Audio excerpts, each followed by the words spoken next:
Hey yo, welcome back to the channel. It's your boy Backlog Billiam. Back at you with another video to talk about this mid-year gaming. Just to kind of show y'all where I'm at with my gaming progress, showing y'all what I've beaten, and to kind of show y'all what it is that I am currently playing as of right now to kind of just, shuffle through my backlog basically, because I got so much shit. I mean, I might as well play some of the shit I got, right? So yeah, sit back, hang tight, and we're gonna talk about the games that I've beaten, and then we'll hop into the stuff that I'm currently playing, and this will also kind of show some future plans for my next video as well. So I'll see y'all on the other side. Alright, so to begin this video, we're gonna start talking about the 7 games that I have beat as of right now, and we're gonna start the list off like really quickly. Let's go ahead and start off with the first game I beat this year, Smelter. This right here is an indie action platformer. Now, I know what you're thinking. Indie action platformer, there's a lot of cool ass indies out, but I've had this like on me for like quite some time. I decided why not play it, and I have to say, it's probably one of the more fun games I've played this year. Simply for like the fact that I love Mega Man. And if you like Mega Man, well, this game kind of hits that for you. It's like Mega Man X, if I had to be honest. It's more Mega Man X than it is OG Mega Man, but it's so good, it's so fun. It stars your lead character Eve, like literally like Adam and Eve, because the game literally starts off with you choosing to either get the apple or not as Adam, and if you get the apple, that kicks the events of the game off right then and there, which is so silly how that works, and you end up fusing with this entity with this entity Smelter. Basically, when you end up fusing with him, it's called fluty pooing. But yeah, it's such an interesting little concept of a game.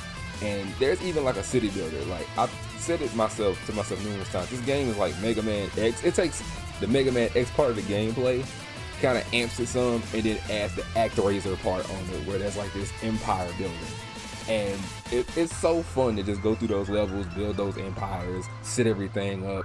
It's so cool. Like it was such a different game for me at the time when I was playing it, and I enjoyed every bit of it to the end. I went on and finished it, got the full thing going. But there's also another mode where you can play the game almost like straight for an arcade, like I think, and it skips in having the empire building part. So there's 2 different ways you can play this. There's even like platforming challenges spread throughout levels that give you like coins and whatnot if you're playing the way with the city builder. If you're playing with that, and it does like platforming challenges and everything, like it tests you in the power that you gain throughout the game. So I think that's really goddamn cool what this game here does. It usually goes pretty cheap, I think, on sale. I can't remember how much. I think it's also on PC. Let me check my Steam real quick, because I think it's on Steam. Because I know it's on PlayStation, and it's also on Steam, and I think it's on Switch as well. Yeah, it's $20. It is a $20 game. It's got mixed reviews on Steam, but I definitely think it's something worth looking at if you find yourself wanting to play something new, or if you're like a fan of, like I said, Mega Man. I say grab it. It's well worth the time. It could be done in a while, but it definitely takes a while to beat if you're trying to get everything, like get all the powers, all the upgrades, and such and such and such. So by all means, go check out Smelter when you get a chance. If you see it go on sale, grab it. That's what I say, do it. Get it if it goes on sale. It's a cool game. Alright, so for the next game on this list, game number 2, we're going to talk about Okami HD. Now, I've had Okami HD for quite some time. I had it on the PS4, and then thanks to me upgrading to the PS5, and your library for PS4 carries over and everything, Me having that game, I had it for like the longest time and never played it. Like it, just like a lot of goddamn games in my list. Like I told y'all with Yakuza 6 and everything under the sun, I had that wrapped up. I just had Okami HD collect the digital dust in my system. So I decided to spin a wheel, and I landed on Okami HD for me to play on stream, which I stream at Backlog Billiam on twitch.tv. Go check me out, go check me out. But Okami HD was a beautiful experience of a video game, if I've ever had to say it. Like, it's silly, it has an interesting art style. I love the whole broad strokes of paint and just how everything looks in that game. It's awesome, and it comes from a time where we had this kind of like, no, I don't want to start that quick. it comes from like this time like towards like the latter part of PlayStation 2's like life cycle, if I remember that correctly, because I think this game came out in 06 or 05, if I remember correctly. Let me see. Yeah, it came out in 06, and it was one of the latter games from Studio Clover.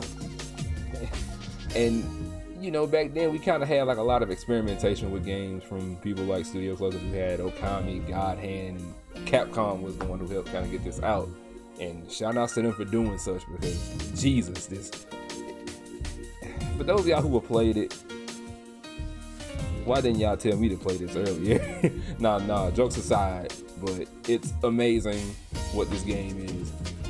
It's a game that I say, if you ever find yourself wanting to play something just different, it's like an adventure game, and you control this dog god. It's amazing what they do with it. It's amazing what they do with it. Like it just shines as a PS2 game. I see why it's a classic, and I see why people love it. Forgive me for like my stutteringness and all this other stuff that I got going on, because I haven't been in front of the camera in God knows how long, so I'm trying to get myself back in order. So yeah, it's a great game, bro. I highly recommend Okami HD. If you've never played Okami a day in your life, go sit down and play the HD version of this game. It's beautiful, and then when you beat it, there's like even behind the scenes of like old like test trailers and old gameplay stuff that they have on there, so you can see what the game was before it got to what it is today. And now that there's a sequel on the way, I have to vouch for this game. This game is art. Like this game is amazing art to me. I think it's cool as shit. So please, Okami HD, for the love of all that is holy, please go play it if you see it anywhere on your PC or your PlayStation. Grab that shit for real. All right, back at you again with game number 3, which, as y'all know, I'm an RPG guy, and I had a small little section of indie RPGs on my PC and on my PlayStation. I remembered I had this game here, This Way Madness Lies. I streamed this one back to back, and it was very short. It's a short game. It's an indie game, and it's done by Z-Boy, if I remember correctly. If I said that right, please correct me. If I said it right, thank you. If I didn't, correct me. You get me. But yeah, This Way Madness Lies is this very sweet, short, and to the point indie RPG that features these girls at this school that do Shakespearean plays. Like they're in their own little like quote unquote drama club in a way. And they do these Shakespearean plays, but on the outside they are like stopping things from coming into these plays, and they go into the plays as magical girls. Like it's so silly, it's so funny, it's so cute. I don't have a ton to say about it, but if you want something that's straight to the point and can be done over a weekend, like over like a Friday and a Saturday, this is a perfect game to do that. Made by the same guy I mentioned, his name earlier, Z-Boy, same person that made Cosmic Star Heroine. This game is full of pop culture references, and it even quizzes you on these Shakespearean plays with some bit of Lovecraftian like horror on the inside of it. I think it's all right for people who just want to find something short, quick, and easy to play. If you're looking for something to just kind of settle down with and just be like, all right, we're gonna play this and call it even, this is one of those games. I enjoyed it because it's just so far removed from what I'm used to. Like it is some fantasy elements in it, but it's not like the big like high-end fantasy ones or things like my Metaphors and my Final Fantasies. It's not like this. It's not like those games, and I like those a lot. But this right here being just such a short indie romp, I like that. Like I didn't have to spend too many hours playing this. Like it's like 8 to 10 hours at the minimum, and you don't even have to grind that hard to even get far. It's just that simple, just that cool. So by all means, check out This Way Madness Live by Z-Boy. They have like quite a few games out there, and follow them on like different social media because they actually kind of respond to people and they see stuff. So by all means, check them out.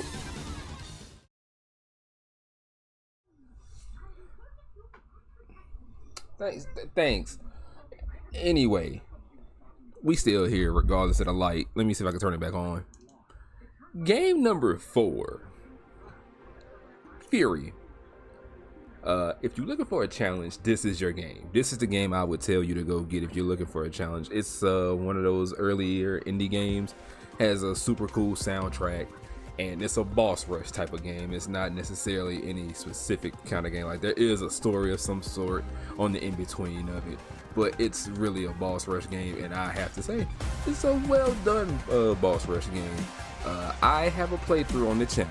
I started playing through most of it, but then I got caught up somewhere and I was like, I need to try to finish this, and I couldn't, so I decided to stream the last bit and beat the final boss on stream, which I ended up putting that on YouTube as well. Like, I cut it down enough so you can see what the hell it was I went through, because I can't lie, the last boss kind of was on some stuff. I can't lie, it really was. It really challenges you because you're in a different like kind of style of play, and every boss is unique in how you have to go about beating them. Like, you can't just get to each boss and just combo them out or anything, but every boss has a different way. Like, the first boss teaches you how to go about getting into the fights and winning them, but later on every boss has like a different thing that they come forward with, whether it be, oh, you need to take this tower down, or you need to hide from them, because there is a sniper boss in this game, and if you get hit by that boss, that's a one-hit KO. But that's neither here nor there. I'm not here to spoil any of it. If you hadn't played it, or if you are intending on playing it, Furi is something I would recommend for those looking for a challenge. If you're looking for a challenge, Furi is the way to go. It has it in spades, especially if you're someone who is not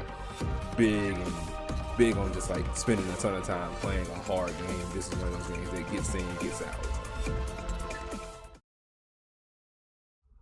Alright, so for game number 5 that I finished this year, we're going to talk about Mighty Goose for a little bit, because there ain't really much else I can say about it, because it's short.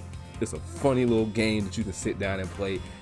And you're really just running across the galaxy, just tearing stuff up as a goose that shoots guns. Well, the goose is a bounty hunter, but you get the idea. By all means, all I can really say is buy it. It's quick, snappy, fun, silly, and what more can you do but go across there, run to the right side of the screen, and rocket launcher, machine gun, shotgun, flamethrower, spark gun, all that is in this game. It's there. And it's just a silly, fun time. That's really all I can say in the face of Mighty Goose. Like, there's a lot of like really interesting things. You can even get weapons delivered to your character. I've done a review on this on my channel, if you would be so kind as to probably check that out right here, by all means. So check out the review. I talk about it a little bit more at length, and probably give a better opinion of myself. But Mighty Goose was just super fun. It was short and to the point, and I have to say I enjoyed every bit of it. Hopefully we get more Goose later on in our lives with this game, because it's quite fun. Alright, so up for game number 6. Your boy beat Onimusha Warlords this year. I played that on stream. I played the PC version of it. It's the PC version that's on Steam. It's the remaster.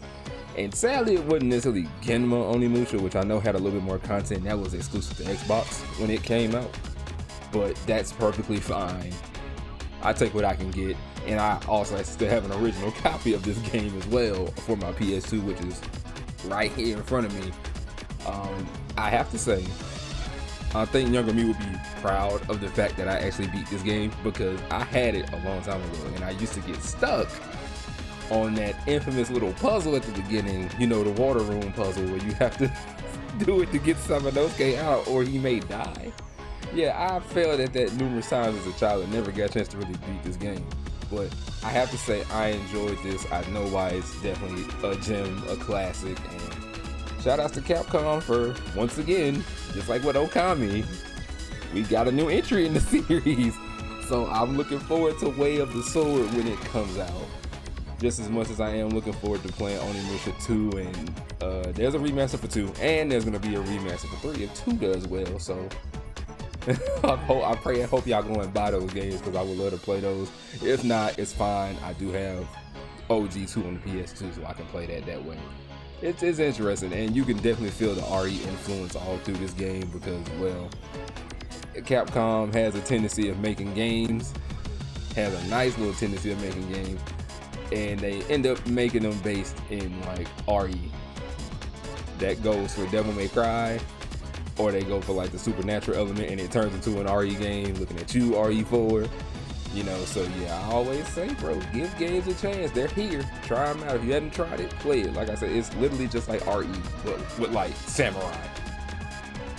It has it in spades. It's literally action, no guns. It's like, well, there is a gun thing, but there is definitely sword play to be had here. Bosses are okay and everything. It's definitely a product of its time, but it's a classic in its own right. You can kind of see a lot of what Capcom did to get this game to come out. So check out Onimusha Warlords. Check out the remaster of Onimusha 2, I think Samurai's Destiny. And then once you get done with that, look out for Onimusha 3 remaster and look out for Way of the Sword. And no, I'm not sponsored, sadly. Capcom, I love you, please. And now finally, for game 7 that I've beaten by this mid-year, I mentioned this in a previous video. It was one of the last games I mentioned because I've been kind of holding out on playing it for like the longest. And it's amazing how I held out so long on playing it and not getting any level of spoilers. I don't know how I did that. I can't even tell you. But shout outs to Undertale. I actually beat that this year and I beat it on stream. Yeah, I beat it on stream. And that was before my computer shit the bed, I believe. So yeah, Undertale, an indie darling, an independent classic, a masterpiece if you will for a lot of people. People who love this game to death, and I know they're playing Deltarune as well. Now I hadn't gotten in touch with Deltarune, but me getting in touch with Undertale was my start, and I got finished with the game on stream. I have to say, I see the hype, I understand the hype, and I think this game is actually great. I have no issues with this game, maybe aside from like little tiny things, but I don't even want to list those here because it's just me being nitpicky at that point. So I truly think that Undertale is something that if you hadn't played it after all this time, you hadn't seen no spoilers for it, just like I have, go ahead and do it. I've had that game sitting in my Steam library for years because if I remember correctly, at the same time I bought this one, I also bought Chrono Trigger on Steam, which I have yet to play, but I also have made it my business to like buy a friend of mine a copy of it as well. So I'm like, I gotta play Chrono Trigger one of these days when I get a chance. But Chrono Trigger aside, I think Undertale is really good, and it's definitely a game that ends up deserving your attention a second time if you play it, because there are multiple endings and different ways it goes about putting you out there. Because I got to the big evil. I didn't get to another thing, but I think one day I'm gonna go back and play Undertale and go and get those other things done in this game. I liked it, and it's definitely interesting in its own way. Music is good. Like I said, the music's good. I think the gameplay is solid. It's interesting because you really have like full on control of what happens. You can flat out avoid fights by doing certain things within fights. You can do so much in Undertale. I think Undertale kind of hits a specific mark for some people, and I like it a lot. So, Undertale, you did me some good here. You did me some good. Alright, so here I'm going to talk, excuse me, but here we are going to talk about some of the stuff that I'm currently playing right now, and kind of sort of my plans going forward for the channel right now. I don't have any playthroughs for the channel, so we can go ahead and knock that out the way. So no playthroughs as of right now because I don't really know what I want to play on this channel as much as I'm playing shit on my Twitch streams, or I may just kind of cut out doing playthroughs on the channel and like upload my VODs from Twitch for whatever I play on Twitch and try to get something done for that right there. But if you want to talk about what I'm playing currently in my spare time when I'm not streaming, even though I hadn't been streaming in quite some time, as of right now, I'm currently playing Persona 3 Reload, which is like one of my favorite Persona games right now. I love 4 and 5, no doubt, but 3 was where the love for the series really started for me. And as of right now, I'm just sort of kind of going through it bit by bit, piece by piece. I've been really enjoying it so far. I love everything that has been put into place. Right now, I don't have the DLC for the Igus part of the game, but I'll get that sooner or later and go through it. But so far, I'm just extremely happy with how Persona 3 Reload is. Yes, I know it came out like last year, and I've just kind of been holding on to it. Like I started streaming it and this is gonna always be my story. I started streaming it, but then right behind it, Final Fantasy VII Rebirth came out, and I was like, okay, I'm gonna go play that. And I finished Rebirth, but I didn't finish Reload. So yeah, I gotta finish Reload. I'm gonna try to get that done this year, so that way I can add it to the list of games that I finished. So, because I intend on finishing more games than I did last year, which I think was about 14 or 15. I'll probably edit in and say how many it really was. But yeah, I'm looking to get that done. And the next game that I'm playing is Unicorn Overlord, which is one of Atlas's and Vanillaware's games. That game is amazing by all accounts. I played it on my own and been playing through a good chunk of it myself. I played a good bit of it earlier this year, and I need to come back to it. I think I got like 30 hours in, 25 to 30 hours I think I got in on that game.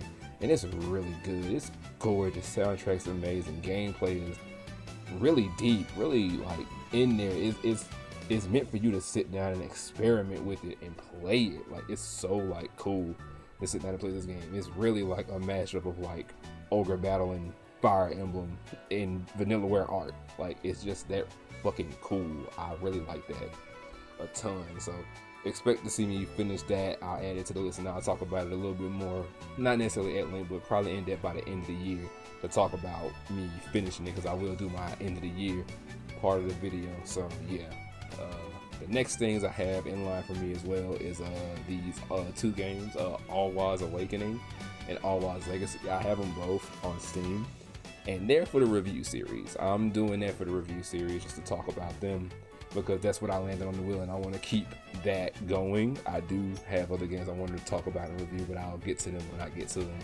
So those two games are going to be there. They're kind of like old school, like Super Nintendo or Nintendo style games. I don't know too much more about them aside from that, but I will get to them. And they're kind of more like, I think that's somewhat in the vein of Metroidvanias, or in the vein of like older Castlevania games. We'll see though when I finally start playing them. And the last thing I'm probably going to do this year involving games, they're going to be a bunch of demos. Yes, I know the Steam Next Fest is kind of passed on by, but I got like a ton of demos that I like pulled up, like a bunch of like RPGs, action games, and things of that sort. So I may end up doing a video on like 3 to 4 of those demos that I got, and we'll talk about them when we get time on the channel. So we'll do those, and it'll be like a short little compilation, kind of something like what I'm doing here, where I talk about these games a little bit at length, give my impressions on them and whatnot. So that'll be the next thing I do for the channel. Other than that, I don't have much else to talk about. I'm about to start my Japanese lessons, so I need to start that anyways, because I'm trying to keep my streak up. I'm at 20 days now, and it feels good. Can I speak it? No, not right now. No, I can hear it and I can read it, but speaking it is just not happening. I need to get more Japanese in tune in my life for me to really learn to start speaking it. But yeah, I love you. Take care. And I will see y'all soon for the next video, whenever that may be. It's probably going to end up being the demo impression video before it end up being the All-Wise reviews. So yeah, take care. And it's been your boy, Billiam. Keep on playing, keep on leveling up, and continue to succeed. Be blessed, my people.